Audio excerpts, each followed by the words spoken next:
Jake Feinberg Show, half past the hour. Just got done with talking to legendary actor and entertainer Ben Vereen, and now it is an honor to introduce from across the pond one of the greatest individualistic guitar players in our world's history, Elliott Randall. Welcome to the Jake Feinberg Show.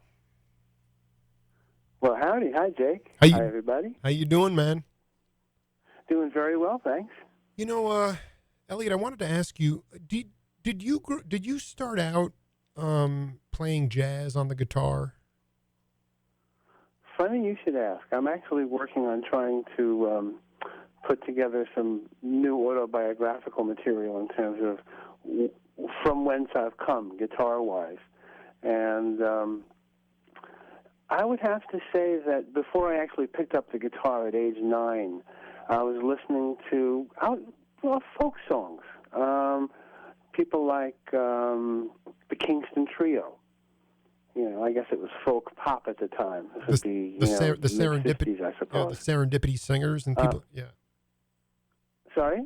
Yeah, you know, like bands like the Serendipity Singers and the Kingston Trio and those kinds of folk groups. You're saying? Yes, indeed. I mean, there was just something really cool about guitars and a sense of community and all that stuff. And then, of course, there was watching the Lawrence Welk show and seeing Buddy Merrill and Neil, these two really great electric guitar players who were indeed electrifying, playing things like Guitar Boogie Shuffle and Ghost Riders in the Sky, all the twangy stuff. So we moved from there to picking up the guitar at age 9. And the first year or so was really pretty rudimentary. I mean, I came across, I had some really good teaching, and my first teacher got me into reading straight away, and of course playing chords and being able to gratify myself by playing songs. I didn't really get into jazz until way later, funny enough. My second teacher was a vaudevillian born in 1900. Many of you may or may not know the name Roy Smeck. He was called the Wizard of the Strings, a good guy to look up on Wikipedia or YouTube. Right. And he was a multi-instrumentalist. He played lap steel guitar, ukulele, banjo, guitar, and he really got me into this incredible enthusiasm for all of the different things that the guitar could do and all of the different styles. So by this time I was like 11 or so, and rock and roll was definitely starting to happen. And that was where my head was going. I really loved the doo-wop groups and the guitars with the tremolo, and of course a little bit later on, you got your surf groups. The Ventures, of course, were really big for me.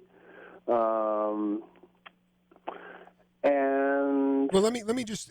There was a reason why I asked the question. We have a game on this program called Name That Voice. I want to play you. Okay. Could I ask you to speak a little bit louder, please? Because the connection. I'm a long way away from you. Elliott, I will absolutely. We got to wait for it to queue up, but I will absolutely speak louder than you, or speak louder. Okay, great. So that you can hear it.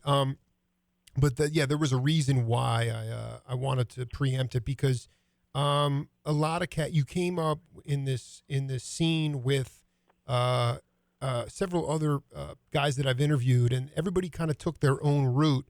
And I wanted to play this one clip for you and see if you can identify the name, and then we'll come back and talk about it. Okay.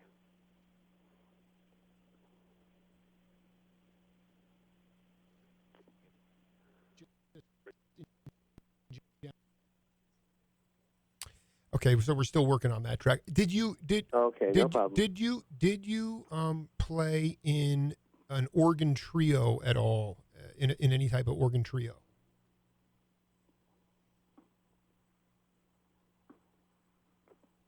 Did you hear that question? Just about.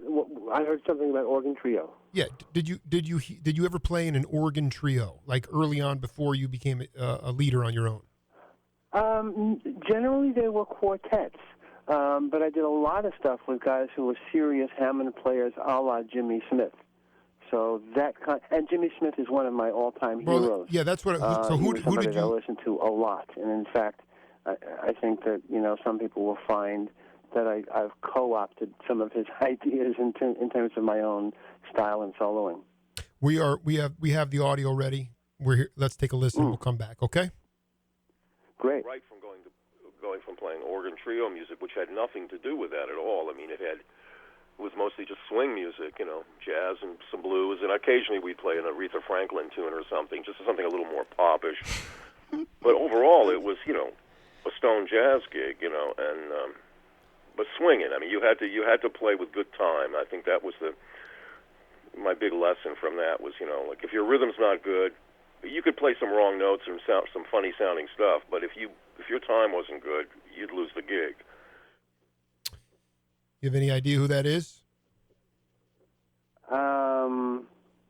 I don't expect you to know it. Could be one of a number of different people. I can tell you that he was your peer and played the same instrument, and probably had definitely led his own path. But John Abercrombie, and all right, and John was talking about playing with Johnny Hammond Smith, and he said that he was on a Prestige album called Nasty, Johnny Hammond's album. But I wanted Elliott Randall to talk to my audience about where you think you learned rhythm, because what Abercrombie was really saying there was, if you don't have good rhythm, you don't have a gig. And I wanted you to talk about how you developed rhythm. Oh, that's very interesting. Okay. I could take this any one of a number of ways. Certainly playing rhythm in the early, I would say, precursors to, really the doo-wop groups, and then into the early rock and roll stuff. And when I say rock and roll, I mean the more R&B oriented rock and roll, like the Isley Brothers. You really had to be on there rhythmically. You couldn't. I know a lot of guys always wanted to be lead players, and to me, rhythm was always every bit as important as lead. So I kind of adapted really early. I also got into playing studios really pretty relatively early in my life. And what I realized straight away, and playing with guys like Bernard Purdie and Chuck Rainey and Paul Griffin, I really had to have my chops together, and I had to really zero in on where Bernard was hitting his 2 and 4, and then later on doing dance stuff. So much of the guitars were rhythmic. You'd play one note, but you'd make that one note really, really interesting. And as a side light to that, in the jazz world, when I was at Music and Art High School, our sort of guest teacher for what they called the jazz band / dance band for 2 years was the famous, now gone trumpet player called Donald Byrd. Unbelievable. And he would come up with all these great Miles Davis charts and stuff for us to read. And I freaked out. I'm looking at like 8 to 12 chords in one measure. And Don just sort of laughed, and he said, "Don't worry about it. Just find a couple of them that really work, and just don't worry about the rest," which was a really, really big key to how I approach rhythm even now. If I can find 2 notes that are appropriate in the course of 12 or 24 measures, if they're the right 2 notes, they'll be better than being as slick as you could possibly be. Can you talk about what Donald was basically saying to you? I mean, as a non-musician, he was basically saying, don't sweat everything. Just find those nuggets. I mean, was he talking? I mean, you didn't want to be sloppy, obviously, but it was also like don't get overwhelmed with perfection. I mean, can you talk about that fine line between burning and then getting too fine and too perfect? I mean, there seems to be an emphasis, my generation, younger generations, huge chops, great technique, need to be perfect. We obviously have the technology to fix things now, as opposed to just burning. Jimmy Smith could care less. They were there to burn. And I wanted you to talk about that fine line between technical precision and just swinging. Okay, that's easy too.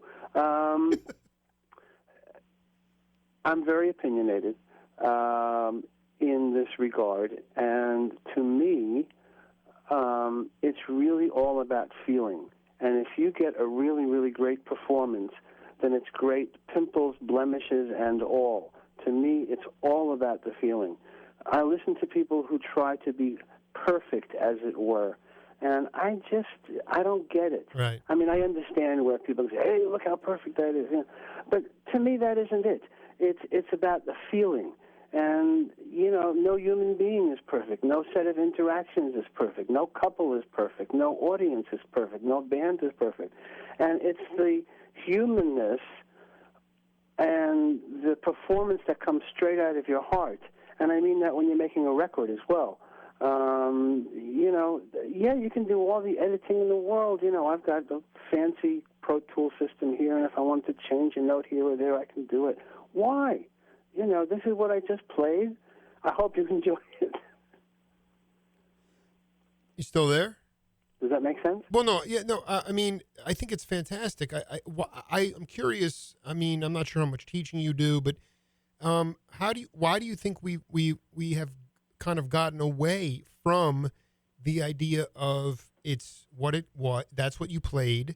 You need let's enjoy that and love that, as opposed to this need to fix everything to make it sound so sterile and perfect. I mean, was there some demarcation points in your career where you could say there were turning points? Because it wasn't.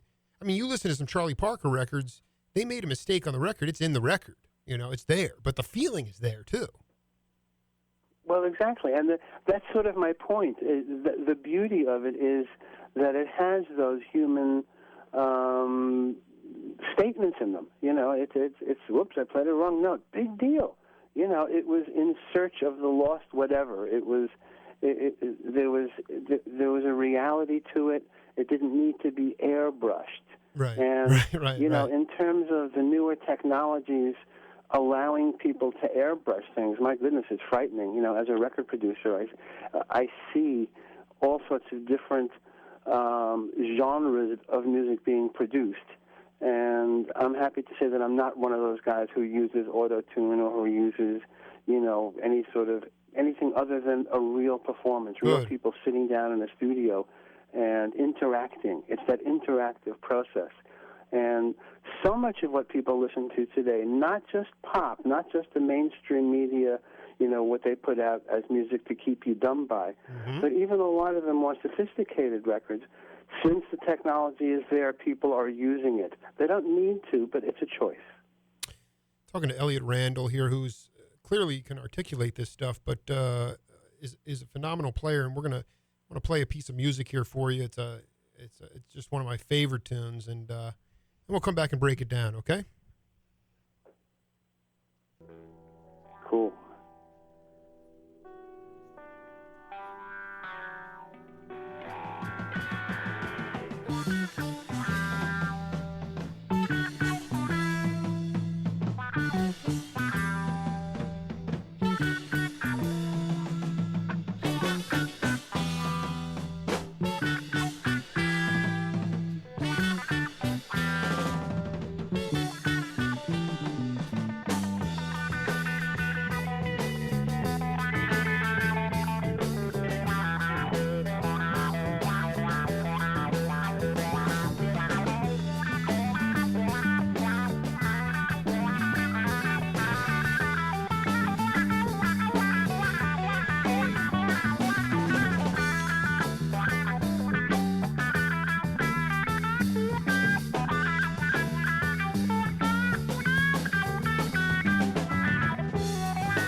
Music on the Jake Feinberg Show, sponsored in part by the Stereo Hospital, the Circle Tree Ranch, Abbott Taylor Jewelers, and the Jewish Community Center of Southern Arizona. And we thank them for their support.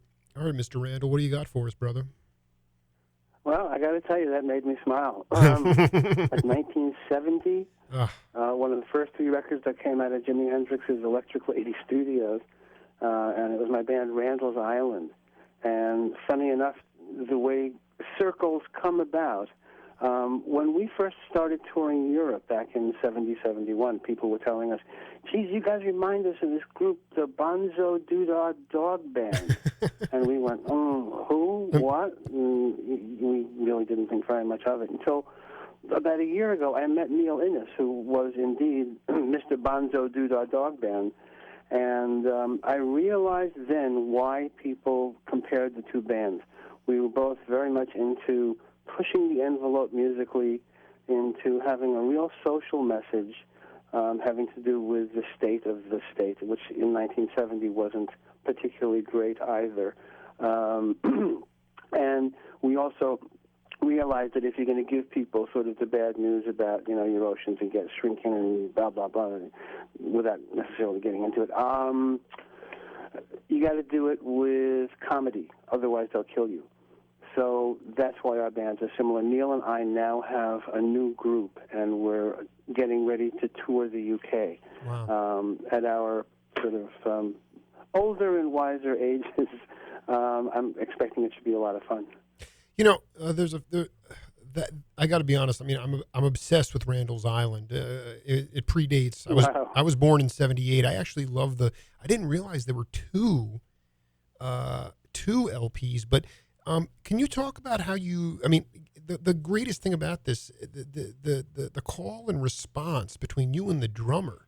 Just can you talk about that drummer? Where you met him, who he is, and where he's at now?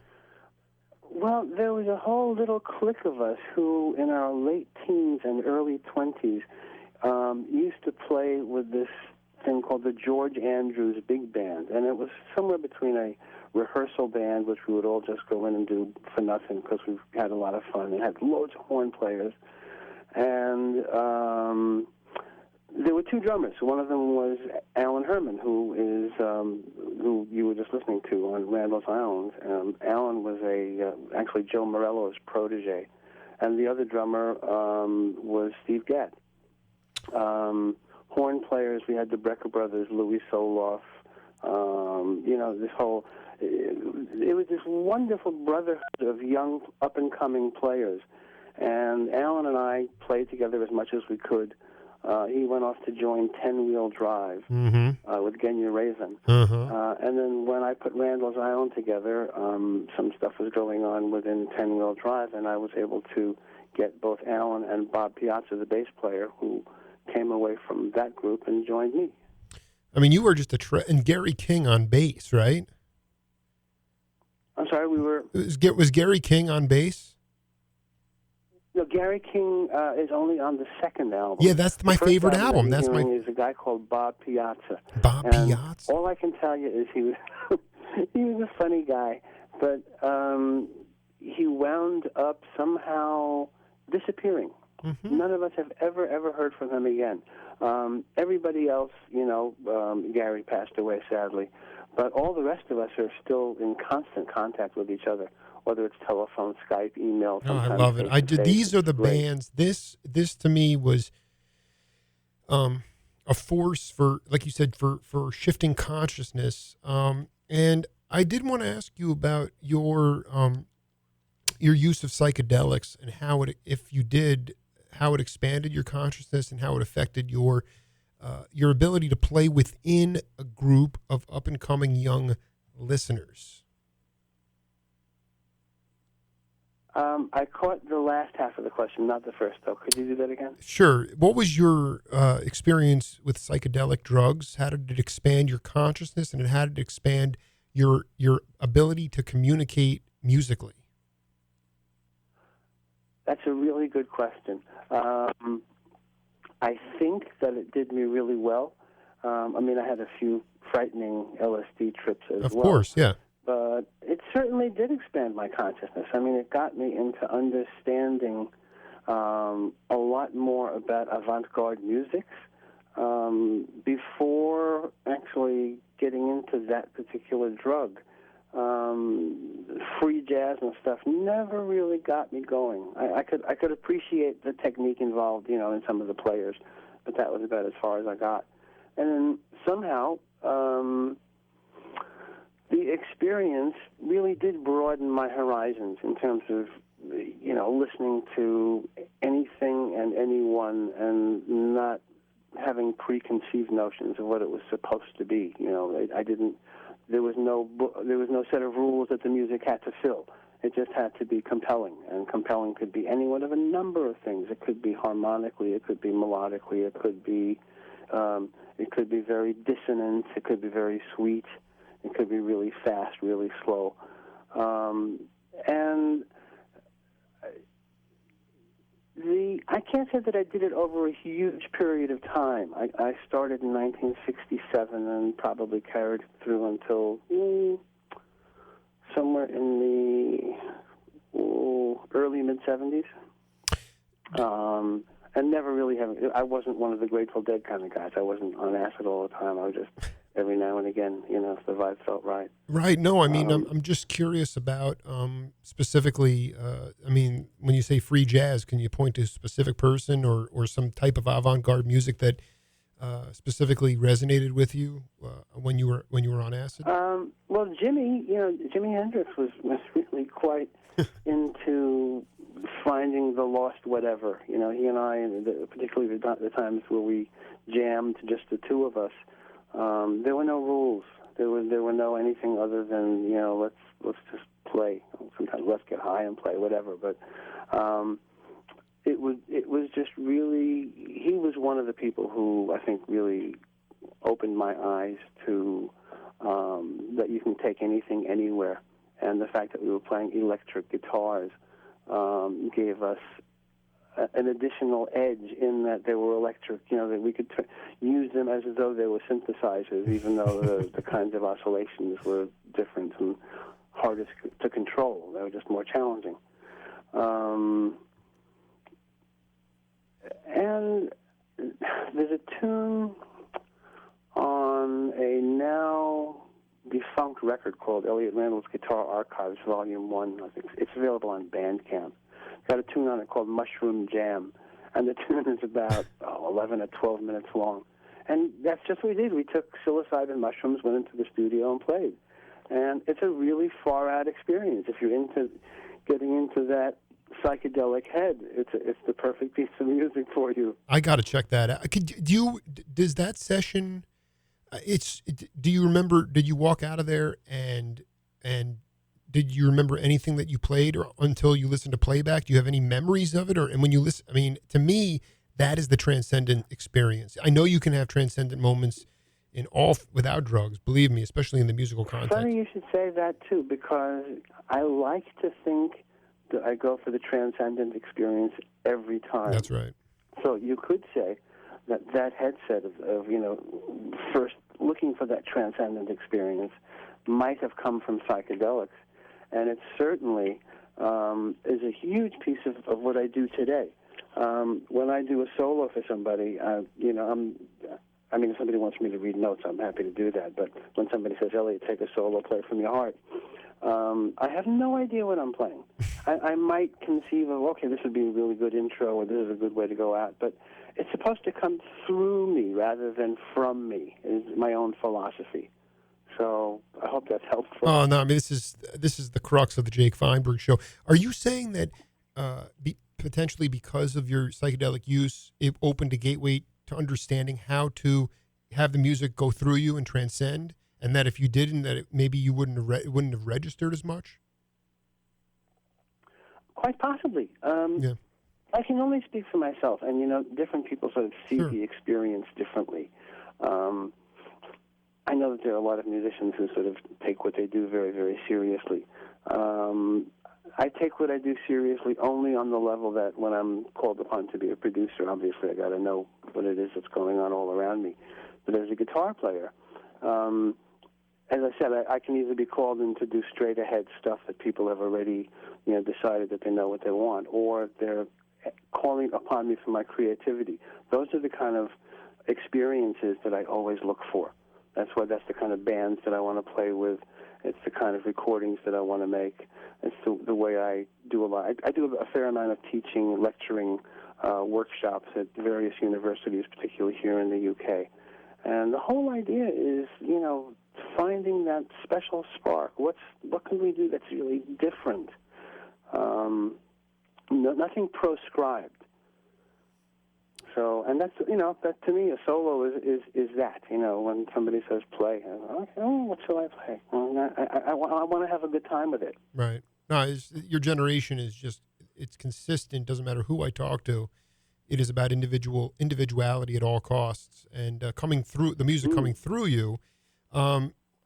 This is just for the audience. We're going to play another piece of music, and this track is the reason that I originally even discovered who Elliott Randall was. I'm looking forward to seeing if he can actually peg this session. So let's take a listen to this. Oh, wow. Okay. And then we'll come back and talk about it. Cool.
Across the pond in England, Elliott Randall, it's late in the evening. What is that tune? And Jake has just thrown me a curve. I love throwing that cut fastball at you. I have to guess what that is. Is that Ramsey Lewis? You got it. Solid Ivory. And I swear to this, Cleveland Eaton was on. I want to know, I want you to paint the picture here. My gut tells me that at Chess Cadet, they brought in, a dozen, 2 dozen people for the session. And I'm looking at this, I'm saying, Elliott Randall.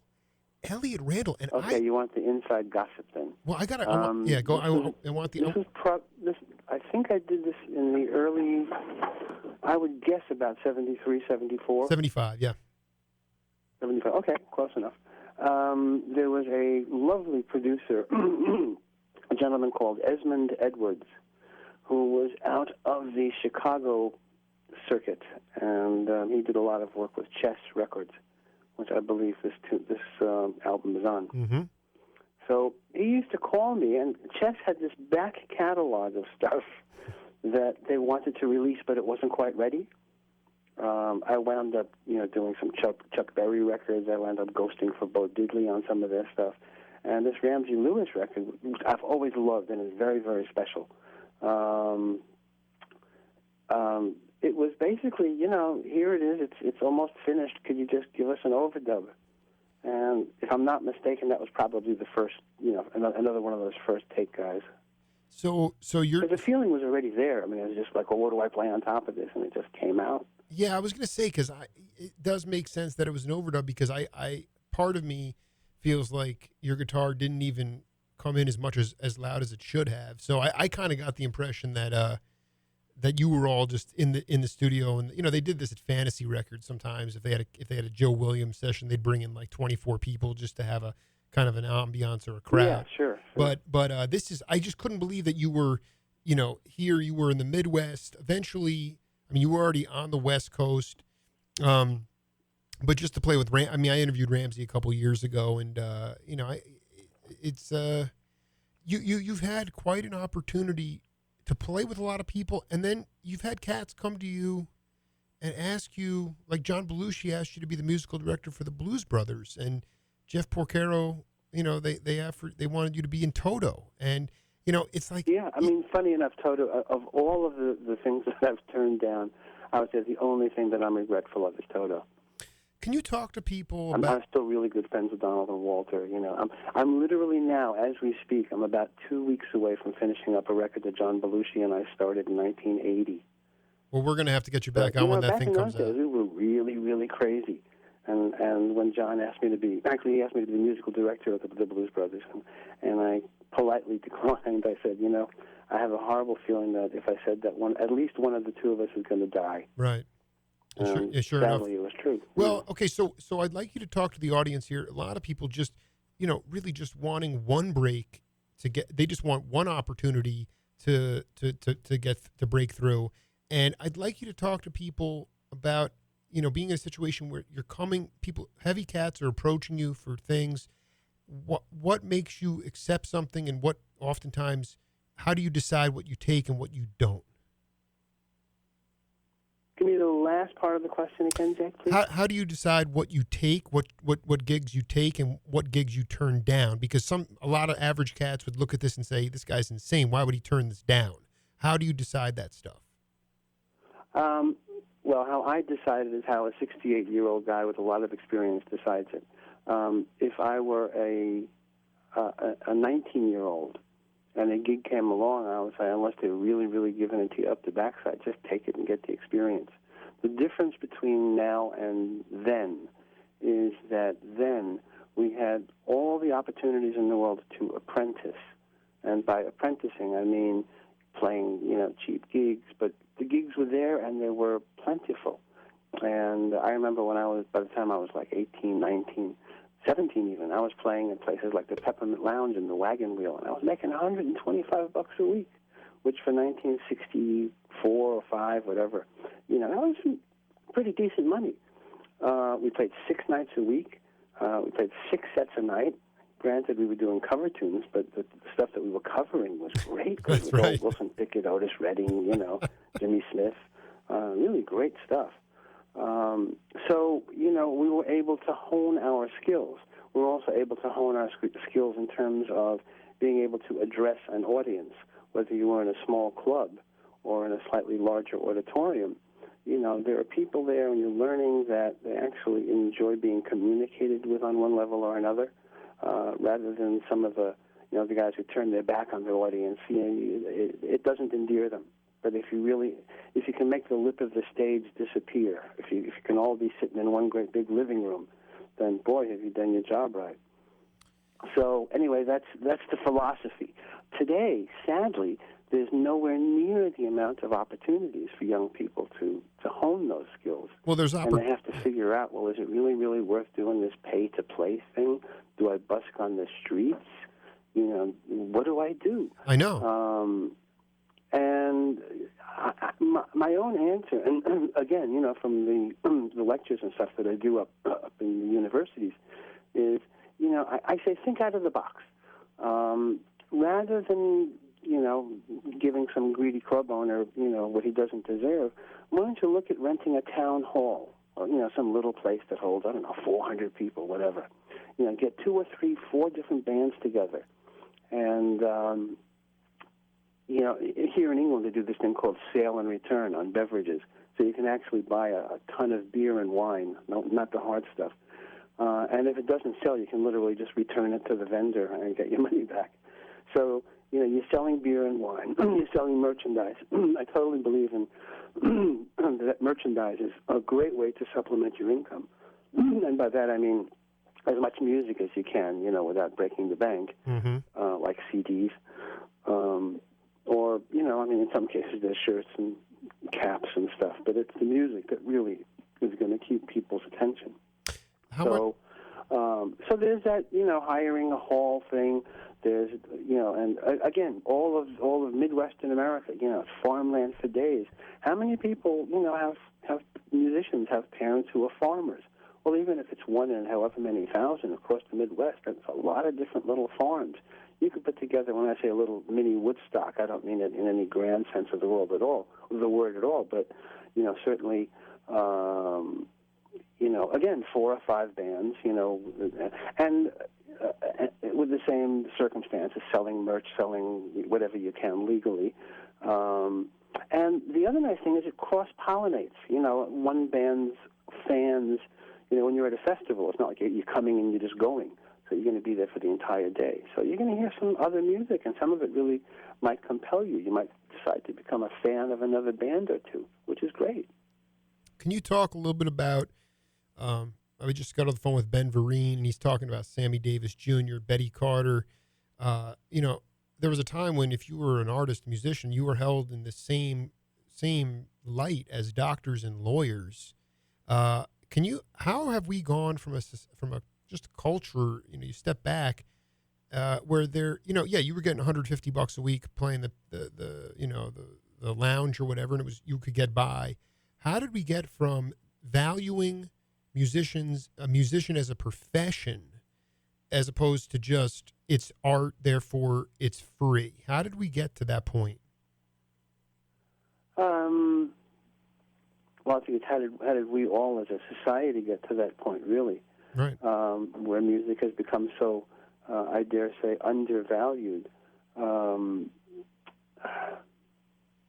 It's a funny one because, again, you're talking to an older guy, and to me, in a sense, I take it with a grain of salt. I see things turning. Steve Cropper and I had a wonderful conversation not that long ago about, our hopefulness to see that things will turn around again. For real, when people go to see a quality show, whether it's a real concert or even an act playing in a nightclub that's sort of set up for music, there's nothing like it. You can't sit home and play, your supercomputer games, and it doesn't give you the same thrill. It gives you a different thrill, but I think that the more people can get swayed, as I said, I'm working on this new band concept with Neil Innes, and we really totally get the importance of social media. And so by using social media, whether it's Twitter or whether it's Facebook, to know that we're going to sell out our shows, to know that, the Internet is again, back to the lectures, I said a double-edged sword of technology. And we all thought the Internet was going to be the greatest thing since sliced bread because it was going to put you on the same virtual street as CBS and Atlantic Records and stuff. And it didn't do that at all. It just created this huge glut. And to be able to hear some really great music, it's not going to be, listening to Spotify and seeing what they recommend you to listen to, and chances are you're going to hate it. It's more frequently a friend saying, hey, check out this YouTube link. This group is really, really good. That's how I've heard most of the things that excite me these days. Right, you have to wait. I do believe that, with a strong push, we can get people to come back to really good venues. We can create better venues, and we can play, and we can make people happy. Can you talk about the first time that you met Skunk Baxter and how he, how when you guys linked up? Is that how you? Did you go on a live tour with Steely, and that's how you wound up playing with the Doobie Brothers? I just like you to fill in that part of it. Oh, okay. Jeffrey and I go all the way back to West 48th Street when we were prepubescent teens working as schleppers in the various music stores like Jimmy's and Manny's and Ben's. And, we sort of learned how to sort of work guitars a little bit. And on meeting, we just really, really hit it off. We both had the same serious guitar hero, who was Howard Roberts. Oh, my God. Yeah, Howard. Our favorite album at the time was H.R. is a Dirty Guitar Player. Absolutely wonderful. Coriel loved him, too. Yeah. And, yeah. So Jeff and I just, we hit it off. We became friends. And it wasn't until it was 1969, and he was playing with Ultimate Spinach. You have 1 minute remaining. I was playing in Boston at the ACK, and I remember our tour manager saying, "Hey, take these. These are really great. They're THC pills." They weren't. They were much stronger. Anyway, long story short, Jeffrey and I wound up jamming the night away and forming even much more of a bond that would, sort of turn itself into being, for a reasonable period of time. I would say we were pretty much best friends.